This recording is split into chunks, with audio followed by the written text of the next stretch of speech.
Sa init ng ulo ko nung isang araw kapag kakautangan niyo ko, samantalat ka ko lahat ng kailangan ko ay binibigay ni Marcos. Ano pang ipangungutang ka? Ito yung araw na kung saan ay naganap yung mga bagay na hindi namin inaasahang mangyayari. Sana nga po may sasabihin po ako. Yun nga po, mayroon tayong ganyan. Paano ko po masasabi? Nanonood po ang tatay. At ito nga yung araw na kung saan ay dinakip ang tatay ni Ate Ninya. Kako itigil ninyong bunganga ninyo. Dahil ako'y walang utang dito sa buong barangay na ito. Ako'y ni 100 piso mangutang sa inyo, sasabihin niyo wala. Lalamasin ko pa kung bunganga ninyo. At hindi ko rin inaasahan na nang dahil sa mga binitawang salita ni Ate Ninya sa atin na ito na magiging simula ng pagbabago. Nag-iisip na nga po ako kung kayo wala na, kung paano na kami ulit.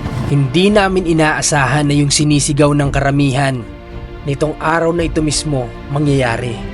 Pagkatatag ka malapit ng tulong darating na, ha? Ha?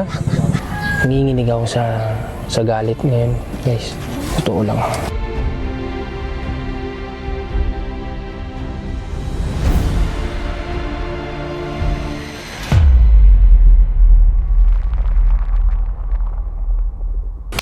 So guys, magandang umaga sa lahat ng ating mga manonood, OFWs, mga nandito sa Pilipinas.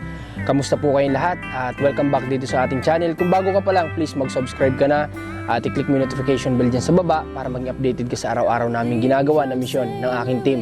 So kasama ko si JM, si Mac, nandito kami ngayon sa Barangay Salao dito sa Rosario, Batangas para bisitahin sila Ate Ninya dahil nga nakatanggap ako ng message sa kanya at may pag-uusapan kami ngayon at meron ako sa inyong gustong i-announce. Abangan nyo hanggang dulo dahil meron akong announcement na alam kong matagal nyo nang inaantay ito. Siguro sa last nitong o sa huli nitong video na to i-announce ko po. Kaya samahan nyo kami hanggang dulo. Bibisita tayo kay Ate Ninya. Let's go. Tell me what it's like underneath that western sky, and whatever will become of you and I. At nang maratingan namin ang tahanan nila Ate Ninya, dito ay hindi muna ako bumaba ng sasakyan. Ang mga kasamahan ko pa lamang dahil nga ako ay pinagmamasdan ko si tatay kung ano yung kanyang aura ngayong araw. Dahil syempre mahirap na, kinakailangan ay lagi rin tayong alerto sa bawat araw na pupunta tayo dito.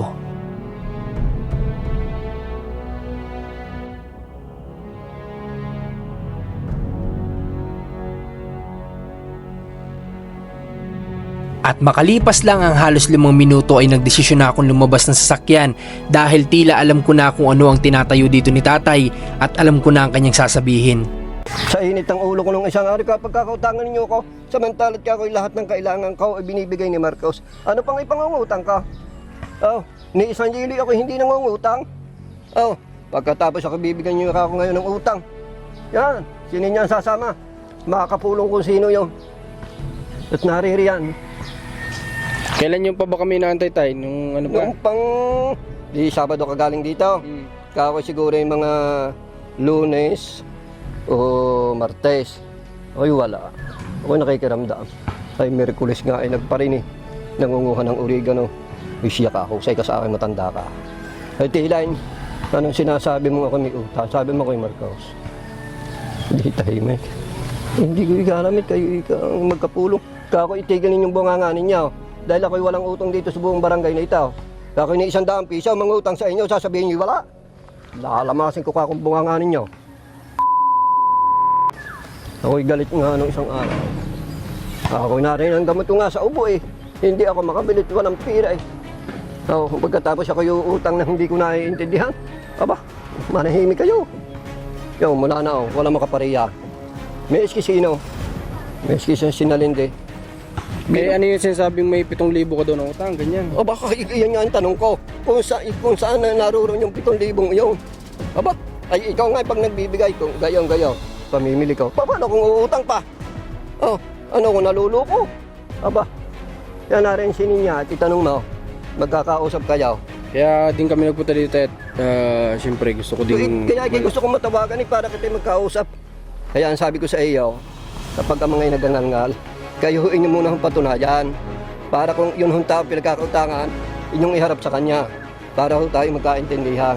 Huwag yung kayo laan ng ngal Ay magaling na kung aking utang, baka iti kanilang utang. At ako ang pagbabayaran. Pero tayo, yung ano ba, yung sinasabi ng iba na pinangalat nyo doon yung number ko dito, totoo ba yun? Hindi, walang nagkikita ng number mo. Wala. Ay siya nga lang, pag ako natawag siya, hindi. O pagka hindi kayo magkaasap, wala. Tahimik ako. Wala eh. Oh, wala. Eh, ang number mo yung nasa sa aking wallet pa hanggang ngayon. Paano mga yan nga eh. Eh, magtatanong. Kailan ikaw dati? Yung kumpare Marcos. Kako, hindi ko alam eh. Hindi ka ganatawag, kako saan ako tatawag. Hindi na mauso ngayon ang tawagan. Oh, ay alam ko, kapitbahay. Oh, kaya mga yan, tumahimik. Sige tayo, kamustahin ko si ate, kausapin ko ha? Oo, yan, naririyan sa loob. Okay. Tara guys, pasok tayo.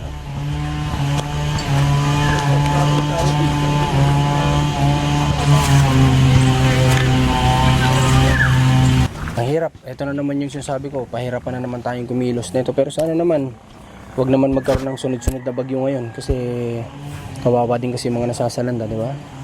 So, tara, pasok tayo sa loob.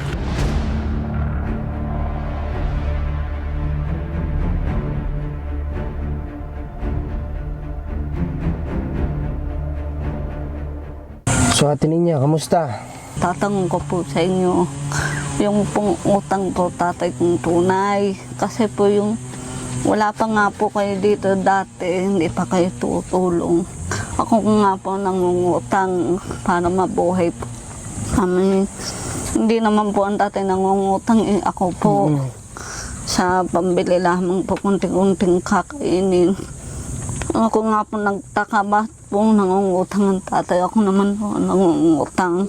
Ang tatay nga po hindi umaalis dito sa bahay. Kami nga po mag-iina ang uli sa mangutang.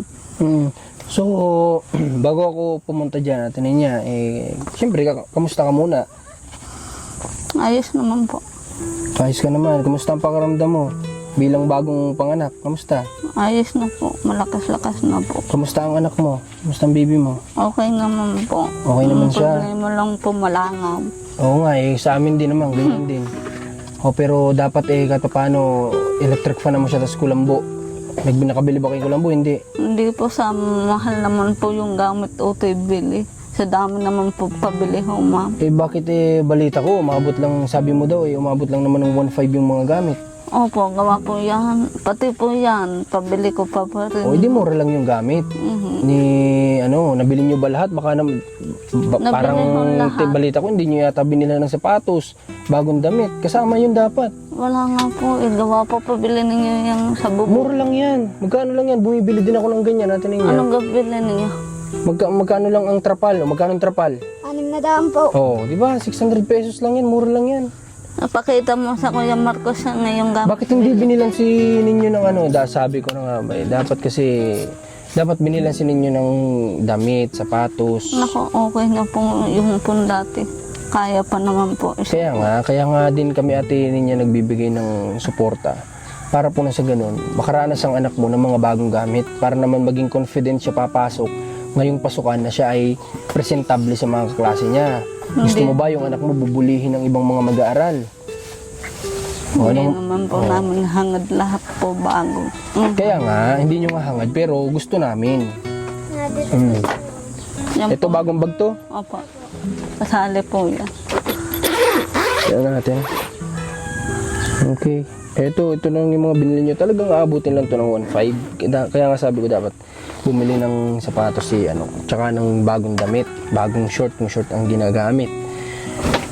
So, paano ang anak mo papasok ngayon ng pasukan na luma ang mga damit, luma ang short? Sabi ko nga po, magtiis na lang muna ako. Hindi naman po lagi asa sa inyo. Kaya nga, di ba, kaya nga, sinabi ko na ibili nyo ng gamit, ibili nyo dapat yun. Kasi kung bibigyan ko naman kayo ng para sa pangkain ninyo, bibigyan ko naman kayo ng bukod, di ba? Kaya nga sabi ko sa inyo, ibili nyo lahat yun ng panggamit ni panganay mo. Kasi nga gusto ko papasok siya na presentable. Gusto ko magiging confident siya sa sarili niya na harap sa mga klase niya ngayong pasukan na naman. June 16. Oh, June 16 pasok ka na. Kaya nga sabi ko dapat ikaw ay bago, kahit pa paano bago ang mga ano mo. Kailan ka huling nakaranas ng bago? Ngayon lang. O, tinan nyo, ngayon lang sana makakaranas ng bagong gamit. O kaya nga sabi ko, dapat bumili kayo. Di ba nasa listahan mo naman yung mga ano. Kaya nga sabi ko, bilhin nyo dapat lahat yun. Pero wala na tayong magawa, andyan na yan, di bali. Bibilang ko na lang si panganay mo, ako na lang ang bibili, ha? Para nang sa ganun ay makompleto. Ba't siya gumaganon? Okay. So, okay naman sa atin niya, okay yung pakaramdam, okay naman ang bata, walang sakit. Okay naman po. Okay. Ang tanong ko po sa inyo, sino ba po nagsabing may utang mo, tatay? Eh, yung mga tao dito, mga nag-text sa akin. Hindi yung piho. O yung kapatid tatay, sabihin. O, bukod pa yun, marami sa akin nagme-message na ano. Kasi kung wala naman ho talagang utang ang tatay ganyan malaki. Oo nga, pero bakit kung hindi lang ang kapatid niya, eh, may mga nag-message din sa akin tao. Kami ho mag-iinanangungutang kahit po sabihin ninyo din. At saka wala naman sa akin kaso yun, ate niya. Wala naman problema sa akin yun. Kasi nga, hindi kahit naman may utang kasi ang papa mo, hindi ko talaga babayaran yun. Pasensya ka na sa words ko, ha. Kasi ako ay ayoko, kahit sa Bicol, ate niya, kapag ka ang beneficiary ko ay umuutang ng, alam mo yun, na which is hindi maganda, na nangungutang, kahit na kumbaga pwede namang gumawa ng paraan, kasi lalo na kapag malalakas pa, siguro mauunawaan ko kapag talagang hindi na kayang magtrabaho tapos nangutang, Marcos, at sinabi sa akin, Marcos, yung binigay mo sa akin naubos na, nangutang ako ngayon. Mauunawaan ko, babayaran ko talaga, guys. Pero yung ganito na alam mo yun, nakikita kong malakas pa, kaya magtrabaho, tapos iaasa mo lang sa pangungutang, tapos aasa ka ng pambayad dun sa nakukuha mong 4 piece, di ba? Hindi siguro, hindi ako magbibigay talaga.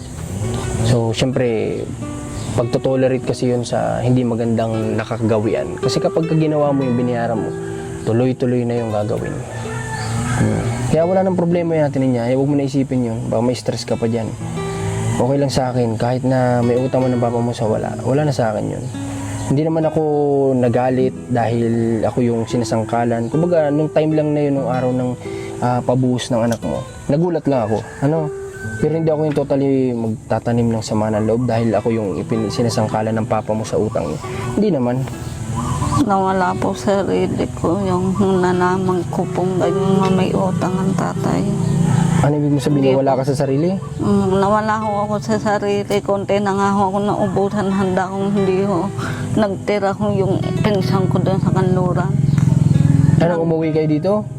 Nagharang ho yung Ate Bita yun sa kanluran po doon. Kasi po, sa may Ate Bita? Ipasok daw ang ibang handa, maubusan daw po ako. Tinan mo kung gaano ka-concern sa iyo din ang mga karatig mo na ikaw ay pagtitira nila ng pagkain dahil mahal ka nila. Opo, kasi po yung pong iba, ihahakot ho ang iba sa kanila. Kagaya daw na hindi. So, yung sinasabi ko kasi guys ay nakatanggap ako ng yung message galing kalahati niya na nakikiusap nga sa atin na baka daw mapagbigyan natin na tayo makausap tungkol nga dito kasi iniisip nga nila na hindi tayo bumabalik dito dahil doon sa pagkakautang ng tatay niya. So hindi atin niya, hindi yun ang reason, ano? Hindi kami dito agad bumabalik kasi nga ramdam ko naman na parang ayaw mo naman kasing tanggapin yung tulong ko. Diba? Alam mo naman yung ibig ko sabihin. Diba? O, ramdam ko na ayaw mo yung tulong ko.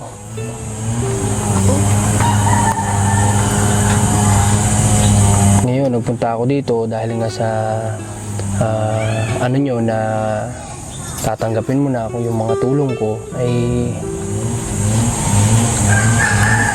sana totoo yun.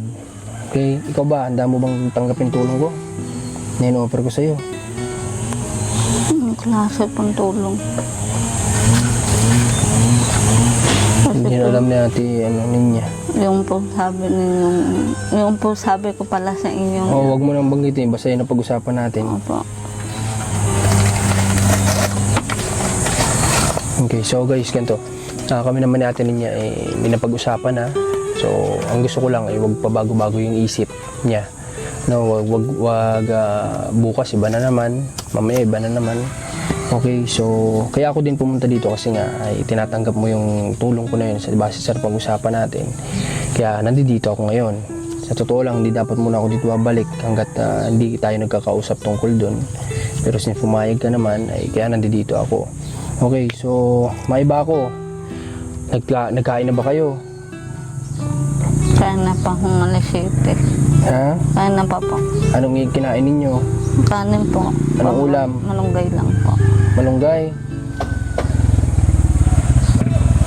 Okay. So may dala tayo. Kunin nyo ni Mac. Yung pasalubong natin kalahati ninyo. Sige, iyan mo lang yun dyan. Sige, tulungan mo sila. Yan ang gusto ko sa'yo. Huwag lang puro kulit. Okay. So... Nagalaw yata camera natin. So nagkasagutan pala ang tatay mo sa kanyang kapatid. Nga po, ako po nagraradyo kaya po hindi ko narinig po sila diyan. No, pero nagtatalo sila. Apo. Sabi nga po, tatay, ano gahilin at ihilin yung sasabi mong utang. Yun, hindi nyo daw mo nakaimik. Hanggang umalis daw. Sabi ko kung alam ko lamang na yan na lalabas ako, tatangon ko rin. Kaya nga hindi ako makalabas yung malayo ka. Magpapahinga lang ako. Ate Ninya, ganito. Gusto ko lahat ng sasabihin mo sa akin simula ngayon ay pawang katotohanan, ha? Nakikiusap ako sa'yo na lahat ng lalabas sa bibig mo sana, lalo na't nasa camera tayo, sana ay yung mga totoo, ha? Wag ka sa akin maglalays. Isipin mo na lang mo ako, kapatid na concern sa iyo. Ha? Sana nga po may sasabihin po ako. Yun nga po. Mayroon tayong ganyan. Paano ko po masasabi? Nanonood po ang tatay. Hindi naman siya nanonood. Wala ka sa akin, hindi. Doon po sa kanang kaibigan. Hindi, huwag ka matakot, hindi. Sa atin, hindi ko na lang po sasabihin para maulit sa inyo. Okay, so ito naman alam ko na to kasi ito nga yung reason kaya ako dito pumunta. Pero gusto ko din mapag-usapan namin siguro behind the camera kasi may pag-usap na kami nito ni Ate Ninya. Alam ko marahil hindi kasi sana maunawaan nyo kami. Nandito kasi ang papa niya, so may mga bagay kami hindi pwedeng banggitin dito. So mamaya pag-usapan namin yan. Okay, so nandito muna yung dala natin. Kaya mo? Ay, mabigat ah. Oh. Wait lang. Mabagal. Kaya natin. Dati ka na naman. Kaya? Sumabit? Ay. Oh. Tapos, diaper ng anak mo. Ha? Okay? Oh, juice para sa mga bata. Groceries para sa kanila na worth 2,500. So, ito ay para sa kalahati niya. Ayan, may mga juice. Tapos ito ay bukod nating binili. Ito ay diaper para sa anak mo, ha? Okay? Oh, ano bang ginagamit ng anak mo ngayon? Yung pong bigay nga po ninyong katulad. Meron pa din? Apa. Okay, so ito may isang sakong bigas din kayo dito. Gamitin nyo para sa pagkain nyo araw-araw. May bigas pa ba kayo natira? Meron pa naman. Meron pa. Kanino galing? Sa inyo pa rin. Sa amin pa rin. Apo. Ang tipid nyo naman. Okay. Kumain kayo ng maayos sa tinyo. Huwag mo tipirin sarili mo, ha? Ayos ba yun? Huwag mo titipirin mamaya. May pag-uusapan tayo behind the camera, ha? Okay, at alam ko naman yung pinupunta ni Ate Ninya at sana may idea kayo na yun yung reason, yung sasabihin niya kaya ako dito bumalik. Kasi, di ba sabi ko nga, hindi ako babalik dito kung hindi niya tatanggapin yung tulong ko. So ngayon, kaya ako bumalik dahil din sa gusto niya sabihin. Okay, tinin niya, ang hirap nga ng buhay ninyo. ay ang dami pang dumadating na problema. Hindi na nga po matapos ang problema. Sa totoo lang, ang dami na nilang problema, ang hirap na nga ng pamumuhay nila. Ang dami pa ring problema na binibigay. Alam mo ba kung bakit? Alam mo na ang sagot? Hindi. Okay. Dahil nga sa mga nagawa nating pagkakamali, ninyo ng papa mo. Kaya kayo binibigyan ng ganitong sakripisyo ng nasa taas sa tingin niya. Diba? Ngayon, alam mo na.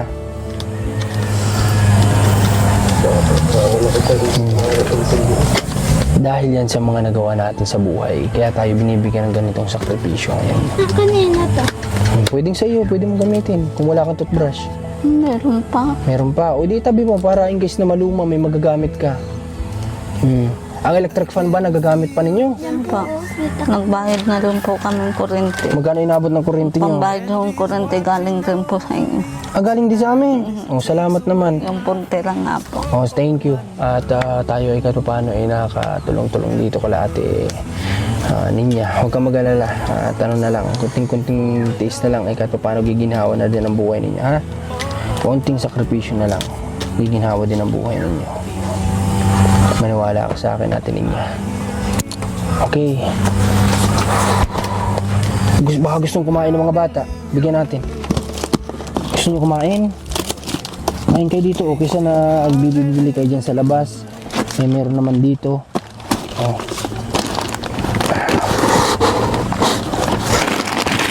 Ay, nandun yata sa section pa yung mga cupcakes. Nakuha ba tayong cupcakes kanina? Limot. Okay, limot. So, ito na lang. May mga bread naman dito, ha? Kain kayo. Gusto mo kumain? Kuha ka dito. Okay naman. Kuha ka dito. Sige na, buksan mo dyan sa loob. Kuha ka dyan. Yan, pwede mo kainin yan. Anong oras kayo nakauwi nung pagaling natin dun sa... Hapon na ho kasi noon lakas ng ulan doon. Inabot kayo ng hapon? Kasi po ito po maliko. Kahit padidihin, malikot pa rin. Kaya hindi... Doon ka muna ninyo. Doon mo sa labas buksan. Dali, para hindi ka makaharang sa camera. Sabi po, babalik Diyan sa gilid, pwede mo naman buksan kung gusto mo uminom. Diyan na. Kailan daw kayo babalik? Hindi ko po alam sa atin. Pero pinababalik kayo. Apo. Okay. Ang anak mo naturukan ba yan? Ang kamusta hindi siya nilagnat? Hindi pa. Awa ng Diyos. Hindi yan po, tuturukan rin po sa barangay namin. Sino? Ito siya. Apa. Tuturukan sa barangay. Yun na siguro yung first niya. Na unang turok sa unang buwan niya. Ano? Talaga. Maganda. Yan, talaga. Hindi mo kayang buksan. Akin na. Hindi mo kaya. Nahirapan na yung bata. Nagugutom na siguro. Kaya na. Sige, buksan mo na. Kaya mo na yan. So, doon lang talaga ako Ate Ninya nalungkot sa sabihin ko sa iyo, ha? Doon lang talaga ako nalungkot sa hindi nyo sinunod yung sinabi ko. Na ibili sa ninyo ng gamit. Pero the rest, wala naman akong ibang nagnisama ng loob sa inyo, ha? Hindi naman ako ganung tao para magtanim ng sama ng loob. At saka yun nga, nililinaw ko sa iyo na hindi para dun sa utang. Para hindi ka na may stress. Nakikita ko kasi siya guys, stress na stress. Dahil nga dito sa nangyari sa pagsasabi na may utang ang tatay niya. So may utang man sa wala, totoo man o hindi, okay na yun, ha? Huwag mo nang isipin, ha? Basta't ang sa akin ay isa lang yung sinama ng loob ko, yung nalaman ko nga na si Ninyo, ang panganay mong anak ay hindi ibinili ng maayos na yun na gamit sa pag-aaral, ha? Kaya nga po, pag po nagsasabi sa inyo, ibang may utang ang tatay sa amin ninyo po dito para po matunayan ko. Kasi po sa totoo lang naman po, hindi naman po ang tatay nangungutang kami. Alis sa utang, sa Sampaloc nga po magpunta. Nag-iisip na nga po ako kung kayo wala na, kung paano na kami ulit. Tara. Inisip mo na hindi na kami babalik. Anong pakiramdam mo kung sakaling hindi nga kami bumalik? Nga po, iisipin ko kung ano na naman po gagawin ko dapat. Kung ano na naman ibibinta ko. Wala na kasi Sampaloc ngayon sa taon na ulit. Kung sakali pala Ate Ninya na hindi na kami dito bumalik, sa tingin mo po paano kayo? Hindi ko po alam, parang ganyan na naman po pa uli-uli sa upa. Kagaya niyan, paano walang sampalok na makukuha? Anong pagkukunan mo sana ng pera? Utang na lang po sa taong. Tapos mag-aantay ng purpose. Opo. Para mabayaran. Grabe. Apo, hindi naman po ako makatrabaho. Alam mo ba na dapat ang purpose ay ginagamit para sa estudyante? Apo. Di ba? Pero hindi na yun nangyayari kasi nga umiikot na sa utang yung buhay ninyo. Opo. Na kapag dumating ang purpose, doon lang ibabayad. Pero dapat ang purpose, sa pagkakaalam ko talaga, ay ginagamit yan sa estudyante. Like pambaon, pang-project, ganyan. Yan yan ginagamit. Okay. May gusto ka pa ba sabihin sa akin? Ngayon nga po, meron Okay, po. sige, pag-usapan natin mamaya. Okay, bukod doon, wala na bang iba? Wala, mahirap pala ito buksan. Wala ko po nga po kayo nag-uwi sa Bicol na yun. Akala mo umuwi na kami. Kaya po kayo nawala ilang araw. Ulap, pahingi yun. At dahil nga sa sinabi ni ate niya nung una ay naramdaman ko na meron siyang kailangang sabihin sa atin. Pinakat ko muna yung video. At yun nga, may personal lang kami na napag-usapan ni ate Ninya. At ayun nga, talagang grabe. Nanginginig yung laman.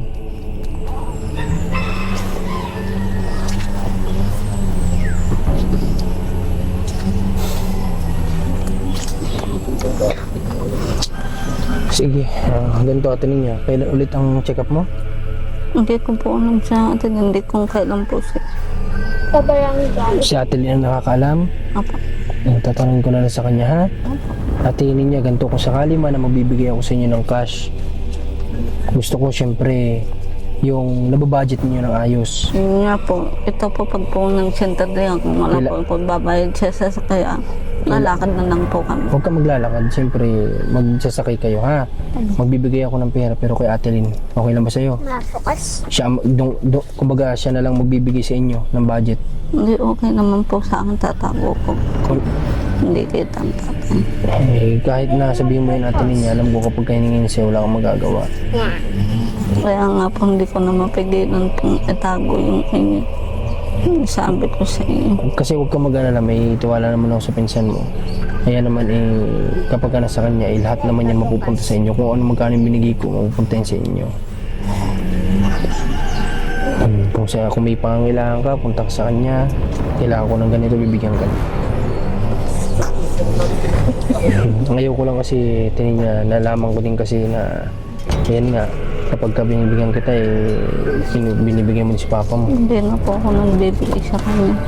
Kaya nga po pag po nagsisipit ko na lang po doon sa papel para po hindi kita. Yun kasi yung ayaw ko, kaya siguro ay kay Ate Lynn ko na lang muna ibibigay ang cash assistant ninyo para nagaling sa team namin.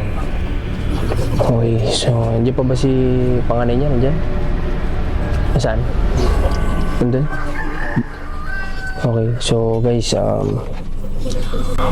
nanginginig ako sa sinabi sa akin natin niya. Guys, alam mo yun, nangyari na naman sa kanya yung hindi pa dapat. O hindi dapat. Alam mo yun, kung sa totoong asawa, hindi pa dapat ginagawa yun sa bagong panganak. Kung sa totoong asawa, pero sa sitwasyon ng tatay niya, hindi dapat ginagawa o hindi na dapat ginawa ulit. So nagigets nyo ako guys. Nanginginig ako sa galit ngayon guys. Totoo lang. At naawa ko kay Ate Ninya sa sinasapit niya guys dito. Kaya sana pag-usapan namin ay umaagar naman siya.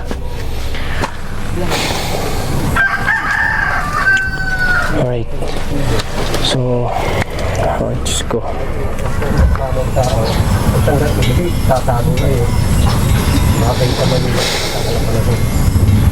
Hindi ko din ma-imagine Ate Ninya na nagtiis ka ng 10 taon mahigit na ganito. Ngayon Ate Ninya, sagutin mo ako ng totoo, yung nasa puso mo. Ito bang nangyayari sa inyo, ginusto mo na o hindi? Malinaw na hindi mo ito ginugusto. Wala ka lang magawa. Wala na po akong magawa. Malinaw. Hindi ko nga po maiwan po yung tatlo. Makakong biglang tagay para maganti. Kung ako tatakbo, paano naman po ano maliit? Ewan ko rin po. Okay. Lord, alam ko pinadala mo kami dito kasi nga may purpose to. Alam ko, tinan niya pinadala niya kami dito kasi kailangan mo yung tulong namin sa pamamagitan namin, di ba? Masimulan lahat ng hindi nangyari sa loob ng 10 taon. So, alam ko, igagay tayo ni God dito sa mga ginagawa natin. At sa atin niya ay nag-aantay na ng ating saklolo sa Kanya.